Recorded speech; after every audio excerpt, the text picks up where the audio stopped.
I still remember to this day, trying to buy my first house, my agent found me this little tiny property.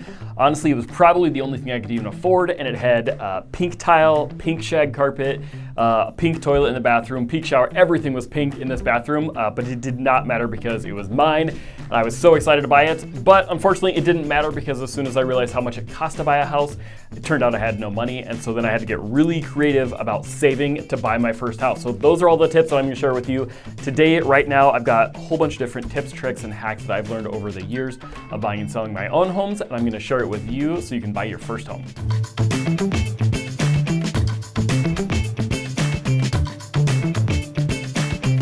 Just a heads up, we are gonna put this video on our channel. We've got a whole playlist specifically for first-time buyers, so make sure you go subscribe right now so that you don't lose it. And then of course, I'll give you a link to that playlist at the very end, so stick around and you can grab that playlist from us as well. All right, rapid fire coming at you. Tip number one for saving money is gonna be to upgrade your job. Now, when I'm recording this right now in 2021, it seems like every single business is hiring. A bunch of them have big sign-on bonuses. I think Taco Bell is like 14 bucks an hour all of a sudden. So my first tip is gonna be, if you don't love where you're at, find something that's gonna probably pay better. They might have a big sign-on bonus, and you may be able to make a big upgrade in your career right now, which is going to enable you to save more by raising your income up. Tip number two, at your bank, I want you to open a separate bank account, specifically a house savings bank account. The reason for this is when you section the money off separately, then you're gonna be a whole lot less likely to touch it, to spend it on stupid things you shouldn't. And it's a whole lot easier if you just completely separate it off from your normal savings or checking accounts. It's a whole lot easier to save money. And tip number three is gonna be after you've done that and you've set up your new bank account, I want you to set up an automatic transfer. Every single time you get paid, whether that's weekly or every 2 weeks, I want you to figure out an amount of money that you can automatically transfer over.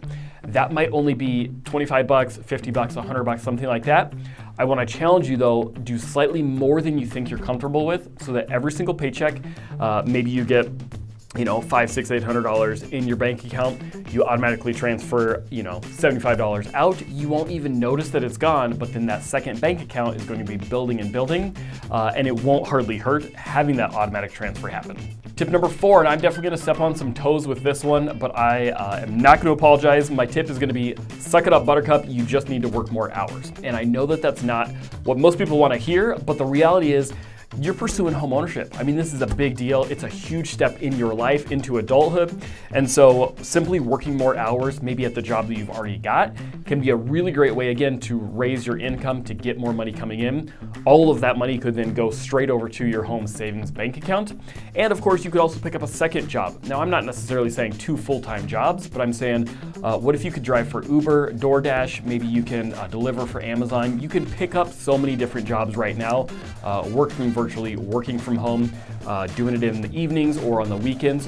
Do this for a short period of time, maybe max of a year. You're gonna be able to save a ton of money into that separate bank account, and before you know it, you're gonna be able to afford to buy a house. Tip number 5 is tracking your expenses. Now, we've got this saying around here in our company that what you track improves. And so just like I've been tracking on my phone, everything that I eat throughout the day, and I've been losing weight, right? And I'm down 25 pounds. It's not because I've been changing what I eat necessarily, or even that I'm watching specifically that I'm having a super low number of calories, but just simply being aware of what's going on is going to help you improve your life situation for whatever you're tracking.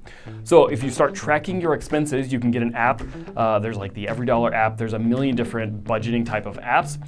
Get that, tie it to your bank account. It'll automatically filter what you're spending your money on, and all of a sudden you're wake up and go, I spent $100 on Chipotle last month.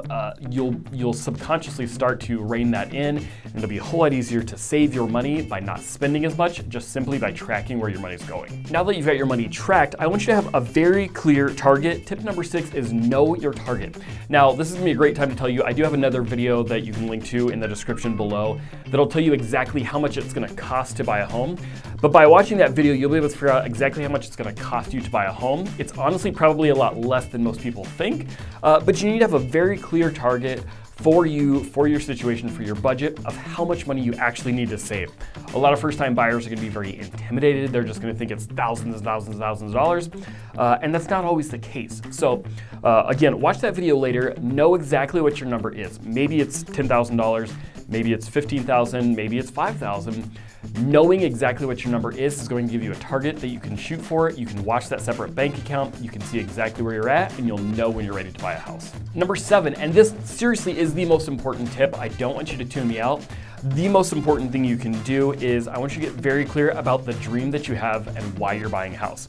Now this sounds kind of fluffy, it sounds silly to even say, but if you have no real clear idea of what your motivation is, why do you want to buy a house? What's the house going to do for you? What's your life going to be like once you own a home? What's going to happen to your net worth, to your financial situation? What's that going to enable you to do as far as maybe you want to have kids, you want to have pets, you want to have freedom? Buying a house has a huge upside to it. But if you're not really clear of why you're doing that, there won't seem like much difference between, well, I could just keep renting because it's just easy and it's safe and it's working fine. But when you really understand homeownership, you understand what that's going to get you in life, where that's going to take you, then it's so much easier to be super intensely focused on what you've got to do as far as saving and growing your income and preparing to buy a home. When you know exactly why you're doing it and what it's going to afford you, it's so much easier to accomplish that goal. So you definitely need to stay motivated, you need to stay focused, know your target, have a separate bank account, and then you can start throwing money into that, and before you know it, you're gonna be buying a house. Now, you don't have to go it alone, and I definitely don't want you to wing the buying process. My name's Joe Carmack. You're gonna find all my info down below. I want you to reach out, schedule a free buyer's consult. Let's sit down and chat about your situation. Feel free to email, call, text, whatever you wanna do, and I would love to answer your questions so that you're ready to buy a house. And again, we've got an entire playlist and some more videos you can check out right now.